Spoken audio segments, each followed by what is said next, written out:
Welcome back to the channel, you guys, and it's been a very, very long time. Now, it's been close to like a year or something like that, and I know a lot of you guys are wondering, hey, like what happened to all the GT4 content? You said you were gonna make a bunch of videos on the GT4, and we haven't seen it in like 7 months. I think the last time I made a video was actually on installing the bucket seat recliner brackets, and yeah, I basically haven't uploaded since then. There was actually a track day that I tried to upload, but then a bunch of my GoPro footage got corrupted, so I wasn't going to try to upload that. And then of course I did an over axle pipe install video, but again, I don't know, I need to figure out my GoPro, but that's...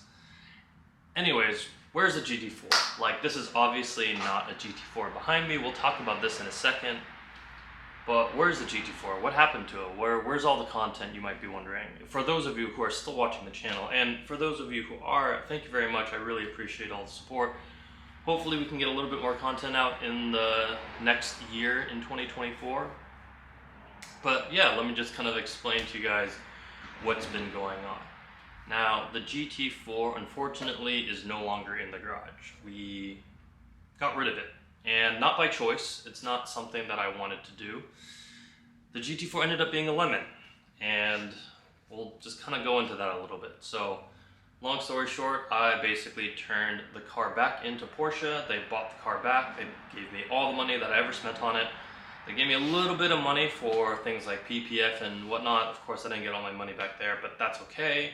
Yeah, so no more GT4. I had it for about 7 months, and I enjoyed it every single step of the way. However, the issues that I did have with it, unfortunately, just made it where I didn't want to keep dealing with it.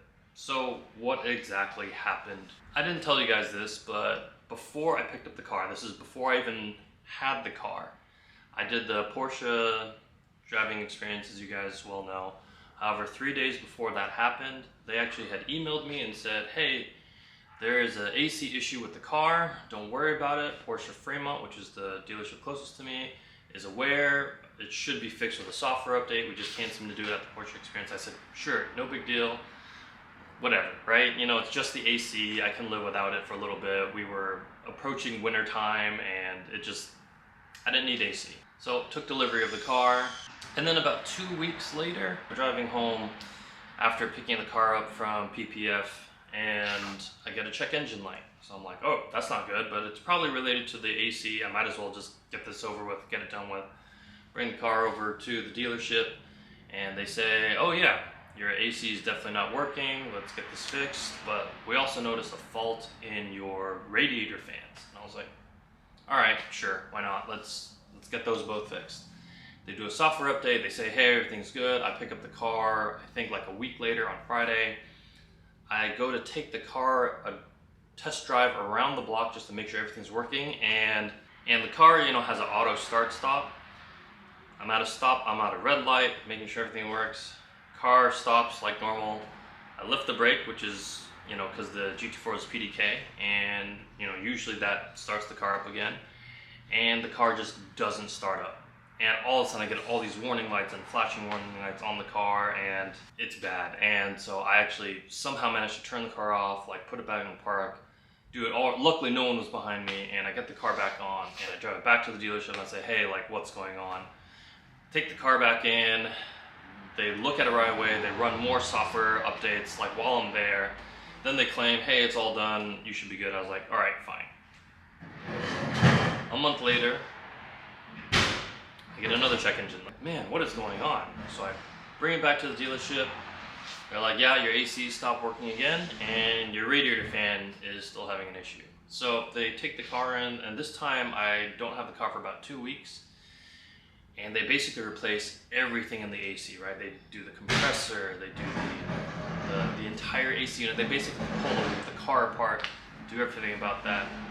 Replace the entire AC unit. I get the car back about a month later. You know, I did get a loaner from them, which is really, really nice. This Porsche Cayenne, which I didn't really like. I'm not a big fan of SUVs. That car is just way too big, and I just did not enjoy it. But I was happy to get the GT4 back, and with an AC that worked, and no check engine light. I was like, great, awesome.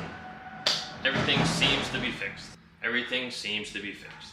So then I take the car and, you know, do some autocross, I do a track day, get some mods installed, you know, enjoying the car. And then a month later, the AC stops working again. Not good, guys. Not good. So, AC's not working again, even though they claim they replaced and fixed everything. And yeah, so bring the car back to the dealership, and they say the dryer is having some issues.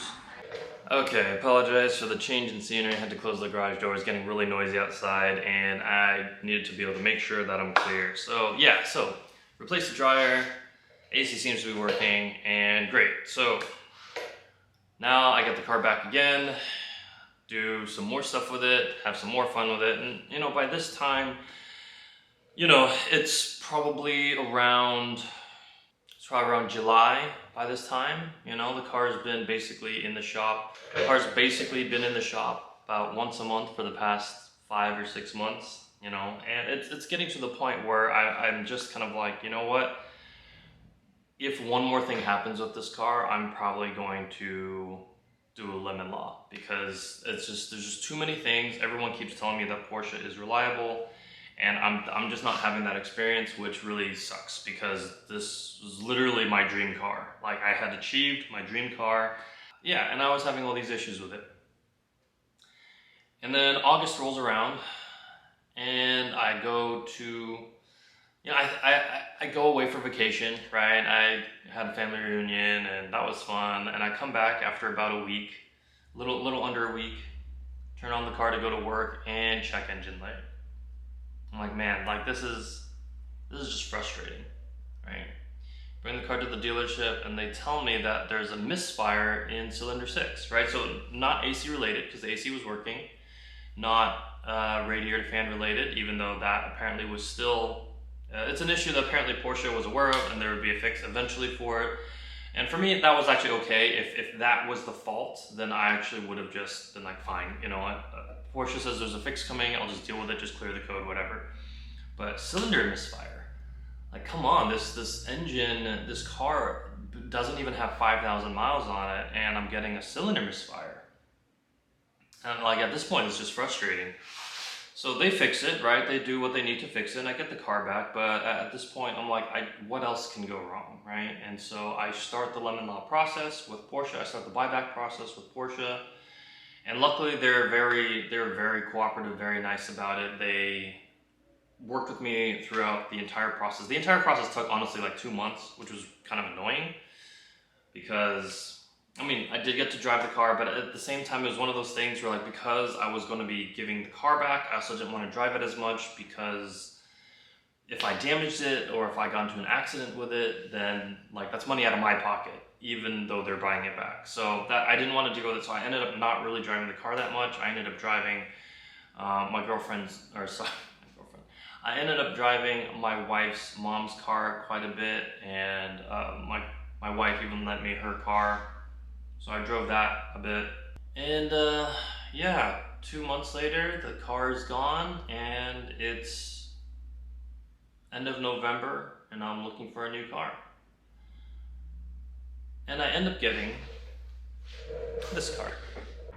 All right, sorry guys, had to change location one more time. Honestly, people just started talking outside of my garage. But anyways, here we go. Here's the new car. 2024 BMW M4 Competition X-Drive.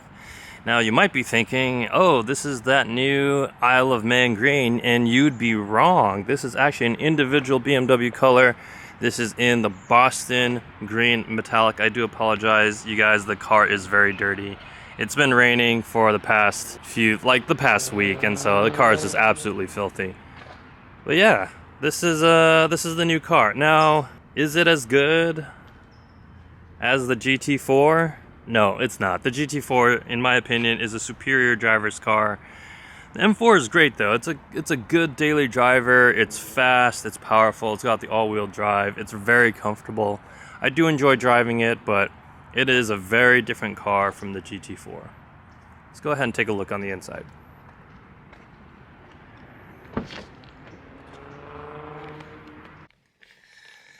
Yeah, so I don't know if you guys know, but the competition only comes with the ZF8 transmission. Now, so no manual, you only get the manual on the base M4, base M3, but the competition does come with that 503 horsepower. And yeah, it's fast. This car is really fast. It's a lot faster than the GT4, but to be perfectly honest, you don't buy a GT4 for straight line speed. You buy a GT4 so that you can, you know, kill corners in the back roads and on track. Now, this is not a bad car for track use either. There are plenty of people who track these and they do very well, so I do plan on taking this to the track. And have a few upgrades in mind, some lowering springs, wheels, and a mid-pipe.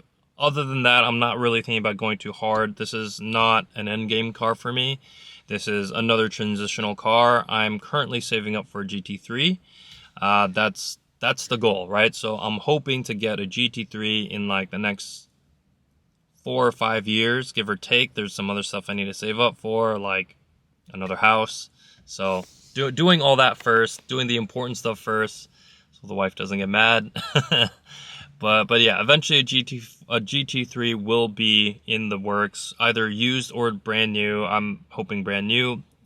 Porsche does say that they're going to keep that one around, so we'll see. It's not a bad car. Like the M4 is pretty fun. I'm enjoying it so far. I'll do another video kind of deep diving into the options and features that are on this car. Keep in mind, I bought this off the lot. I did not order this, so this was a bit of an impulse buy. We'll go into that in another video. But yeah, there's the update, guys. I know it's been a long time. For those of you guys still watching the channel, I really do appreciate it. I appreciate all the support. And I'm sorry that I couldn't do more GT4 content. I was really excited to do GT4 content. That was stuff that, like, I loved that car. That car is absolutely amazing. And Porsche as a brand, as a engineering, like the engineering from Porsche in their sports cars is, to be perfectly honest, just next level. It's just, I can't really explain it. It just, the cars drive just so differently from anything else.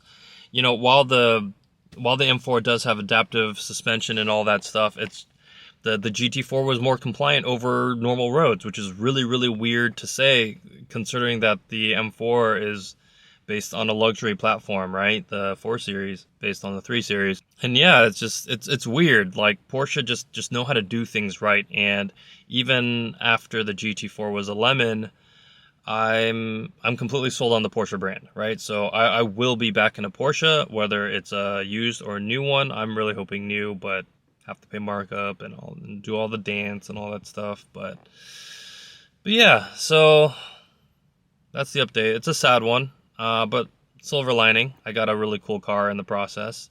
And I am saving more money. The M4 is cheaper than the GT4, like by like double, significantly double.